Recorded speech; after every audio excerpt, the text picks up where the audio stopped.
Vous écoutez la leçon biblique de l'Église de la Science chrétienne indépendante de Plainfield, située à Plainfield, New Jersey, États-Unis d'Amérique. Leçon du dimanche 24 janvier 2021. Sujet, vérité. Texte d'or, psaume.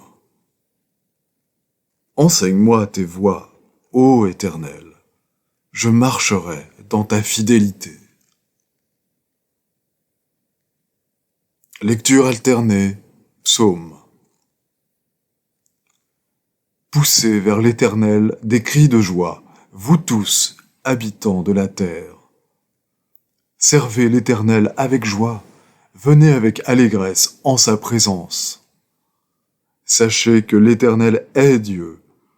C'est lui qui nous a fait, et nous lui appartenons. Nous sommes son peuple et le troupeau de son pâturage. Entrez dans ses portes avec des louanges, dans ses parvis avec des cantiques. Célébrez-le, bénissez son nom. Car l'Éternel est bon, sa bonté dure toujours et sa fidélité de génération en génération. La Bible. Louez l'Éternel, vous toutes les nations, célébrez-le, vous tous les peuples. Car sa bonté pour nous est grande, et sa fidélité durera toujours. Louez l'Éternel. En ce temps-là, Ézéchias fut malade à la mort. Le prophète Ésaïe, fils d'Amoz, vint auprès de lui et lui dit : Ainsi parle l'Éternel. Donne tes ordres à ta maison, car tu vas mourir et tu ne vivras plus. Ézéchias tourna son visage contre le mur et fit cette prière à l'Éternel. Ô Éternel, souviens-toi que j'ai marché devant ta face avec fidélité et intégrité de cœur, et que j'ai fait ce qui est bien à tes yeux. Et Ézéchias répandit d'abondantes larmes. Ésaïe, qui était sorti, n'était pas encore dans la cour du milieu lorsque la parole de l'Éternel lui fut adressée en ces termes. Retourne et dis à Ézéchias, chef de mon peuple. Ainsi parle l'Éternel, le Dieu de David, ton père. J'ai entendu ta prière, j'ai vu tes larmes. Voici, je te guérirai.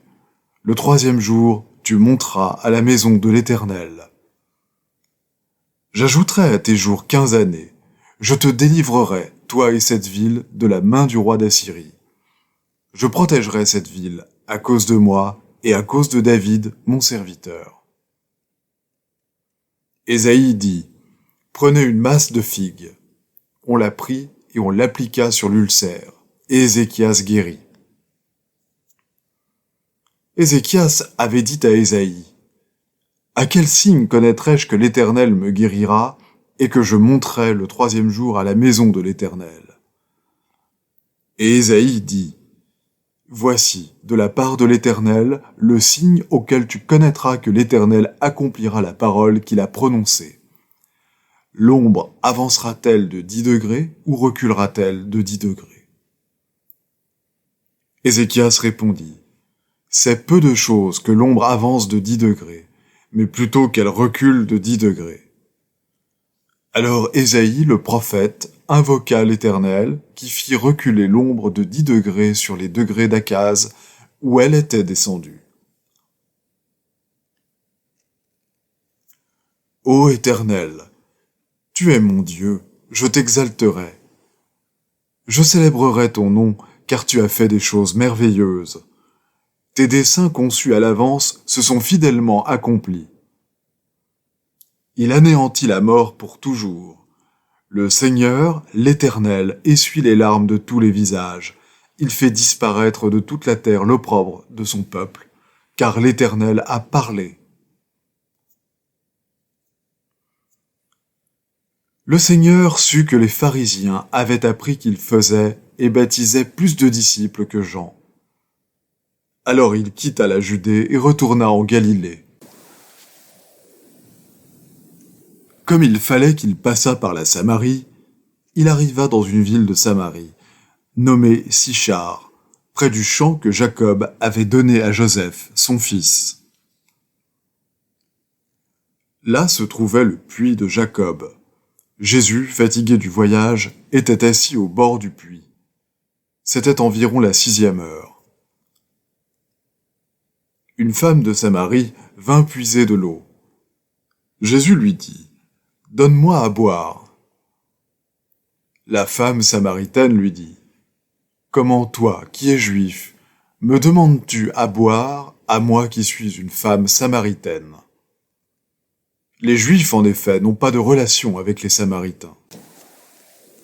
Jésus lui répondit, « Si tu connaissais le don de Dieu et qui est celui qui te dit, « Donne-moi à boire », tu lui aurais toi-même demandé à boire et il t'aurait donné de l'eau vive. « Seigneur, lui dit la femme, tu n'as rien pour puiser et le puits est profond. D'où aurais-tu donc cette eau vive ?» Jésus lui répondit, « Quiconque boit de cette eau aura encore soif. Mais celui qui boira de l'eau que je lui donnerai n'aura jamais soif, et l'eau que je lui donnerai deviendra en lui une source d'eau qui jaillira jusque dans la vie éternelle. » La femme lui dit, « Seigneur, donne-moi cette eau, afin que je n'aie plus soif, et que je ne vienne plus puiser ici. » « Va, lui dit Jésus, appelle ton mari, et viens ici. » La femme répondit, « Je n'ai point de mari. » Jésus lui dit, « Tu as eu raison de dire, je n'ai point de mari, car tu as eu 5 maris, et celui que tu as maintenant n'est pas ton mari. En cela tu as dit vrai. » « Seigneur, lui dit la femme, je vois que tu es prophète. Nos pères ont adoré sur cette montagne, et vous dites, vous, que le lieu où il faut adorer est à Jérusalem. » « Femme, lui dit Jésus, crois-moi, l'heure vient où ce ne sera ni sur cette montagne, ni à Jérusalem que vous adorerez le Père. Vous adorez ce que vous ne connaissez pas. Nous, nous adorons ce que nous connaissons, car le salut vient des Juifs. Mais l'heure vient, et elle est déjà venue, où les vrais adorateurs adoreront le Père en esprit et en vérité, car ce sont là les adorateurs que le Père demande. Dieu est esprit, il faut que ceux qui l'adorent en esprit et en vérité. La femme lui dit, « Je sais que le Messie doit venir, celui qu'on appelle Christ, et quand il sera venu, il nous annoncera toutes choses. » Jésus lui dit, « Je le suis, moi qui te parle. »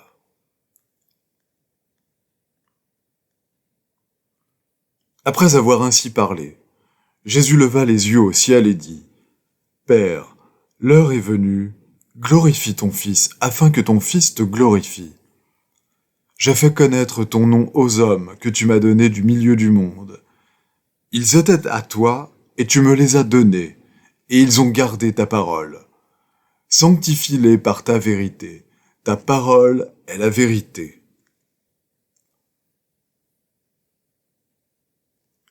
Je vais maintenant lire les passages corrélatifs tirés du livre d'études de la science chrétienne. Science et santé avec la clé des Écritures de Mary Baker Eddy.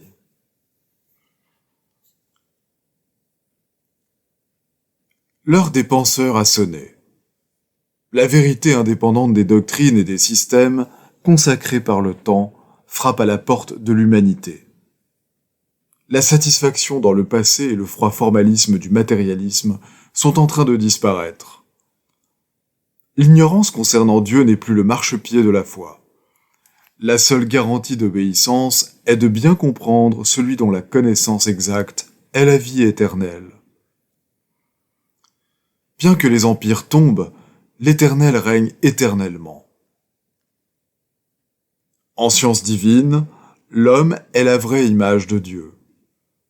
La nature divine fut le mieux exprimée en Christ Jésus, qui projeta sur les mortels le reflet plus vrai de Dieu et éleva leur vie plus haut que ne le permettait leur pauvre modèle de pensée.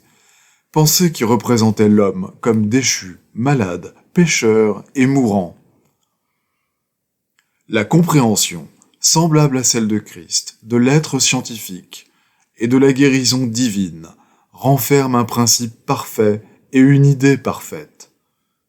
Dieu parfait et homme parfait, comme base de la pensée et de la démonstration. Rechercher la vérité au moyen d'une croyance à une doctrine humaine, c'est ne pas comprendre l'infini. On ne doit pas chercher l'immuable et l'immortel par l'intermédiaire de ce qui est fini, muable et mortel, et dépendre ainsi de la croyance au lieu de la démonstration, car cela est fatal à la connaissance de la science. La compréhension de la vérité donne pleine foi en la vérité, et la compréhension spirituelle vaut mieux que tous les holocaustes. Le Maître a dit « Nul ne vient au Père, le principe divin de l'être, que par moi. » Le Christ, la vie, la vérité, l'amour. Car le Christ dit « Je suis le chemin ». Du commencement à la fin, la causation physique fut écartée par cet homme originel, Jésus. Il savait que le principe divin, l'amour, crée et gouverne tout ce qui est réel. À moins qu'un mal ne soit combattu correctement et complètement surmonté par la vérité, ce mal n'est jamais vaincu. Si Dieu ne détruit pas le péché, la maladie et la mort, ils ne sont pas détruits dans l'entendement des mortels, mais paraissent immortels à ce prétendu entendement. Il est inutile que l'homme cherche à faire ce que Dieu ne peut faire. Si Dieu ne guérit pas les malades, ils ne sont pas guéris, car aucune puissance inférieure n'égale la toute-puissance infinie. Mais Dieu, la vérité, la vie, l'amour, guérit incontestablement les malades par la prière des justes. Il n'est pas sage de vaciller et de s'arrêter à mi-chemin, ni de s'attendre à travailler également avec l'esprit et la matière, avec la vérité et l'erreur. Il n'y a qu'un seul chemin, savoir Dieu et son idée qui mène à l'être spirituel. C'est au moyen de l'entendement divin qu'il faut arriver à gouverner le corps scientifiquement. Il est impossible d'obtenir l'empire sur le corps par aucun autre moyen. Sur ce point fondamental, un conservatisme timide est absolument inadmissible. Ce n'est qu'en s'appuyant radicalement sur la vérité que l'on peut réaliser le pouvoir scientifique qui guérit. Si la maladie est réelle, elle appartient à l'immortalité. Si elle est vraie, elle fait partie de la vérité. Tenteriez-vous avec ou sans médicaments de détruire une qualité ou une condition de la vérité? Mais si la maladie et le péché sont des illusions, à notre réveil de ce songe mortel ou illusion, nous nous trouverons dans la santé, la sainteté et l'immortalité. Ce réveil est la venue éternelle du Christ. C'est le précurseur de la vérité qui chasse l'erreur et guérit les malades. C'est là le salut qui vient par Dieu, le principe divin, l'amour, ainsi que le démontra Jésus. Si la pensée s'effraie de ce que la science proclame si énergiquement la suprématie de Dieu ou la vérité et met en doute la suprématie du bien, ne devrions-nous pas au contraire être étonnés des prétentions énergiques du mal et les mettre en doute et ne plus croire naturel d'aimer le péché et antinaturel d'y renoncer? Ne plus nous imaginer que le mal est toujours présent et le bien absent? La vérité ne devrait pas sembler aussi surprenante et antinaturelle que l'erreur, et l'erreur ne devrait pas sembler aussi réelle que la vérité. La maladie ne devrait pas sembler aussi réelle que la santé. Il n'y a pas d'erreur dans la science, et notre vie doit être gouvernée par la réalité afin d'être en harmonie avec Dieu, le principe divin de tout être. La science de la guérison-entendement montre qu'il est impossible à quoi que ce soit, sauf à l'entendement, de rendre un témoignage véridique ou de mettre en lumière le véritable état de l'homme. donc le principe divin de la science, renversant le témoignage des sens physiques, révèle l'homme comme existant harmonieusement dans la vérité, qui est l'unique base de la santé. Et ainsi, la science nie toute maladie, guérit les malades, renverse la fausse évidence et réfute la logique matérialiste. La vérité éternelle détruit ce que les mortels semblent avoir appris de l'erreur, et l'existence réelle de l'homme en tant qu'enfant de Dieu est mise en lumière. La vérité démontrée est la vie éternelle. L'homme mortel ne pourra jamais s'élever au-dessus des débris temporels de l'erreur, de la croyance au péché, à la maladie et à la mort, avant d'apprendre que Dieu est la seule vie. La croyance que la vie et la sensation sont dans le corps devrait être vaincue par la compréhension de ce qui constitue l'homme en tant qu'image de Dieu. Alors l'esprit aura vaincu la chair.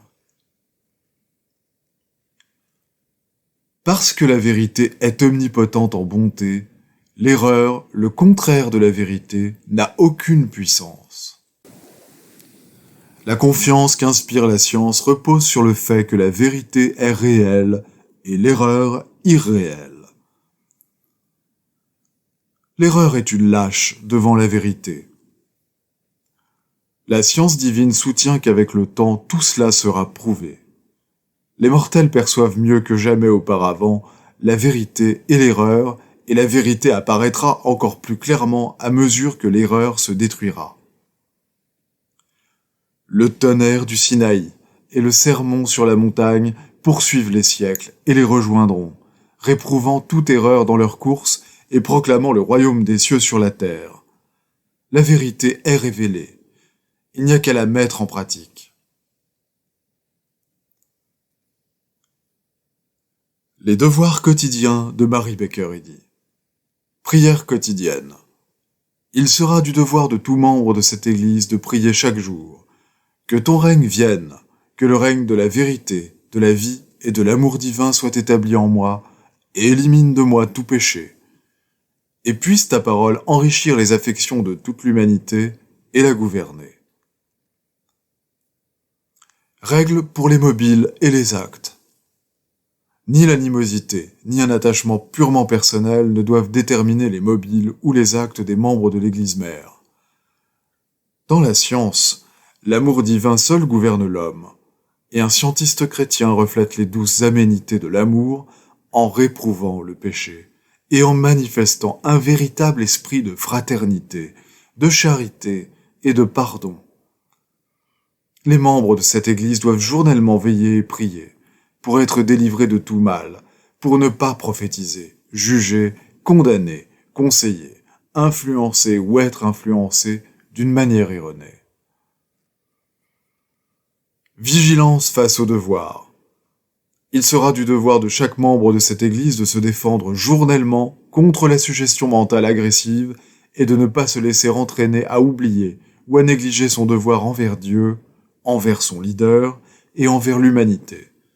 Par ses œuvres, il sera jugé et justifié ou condamné.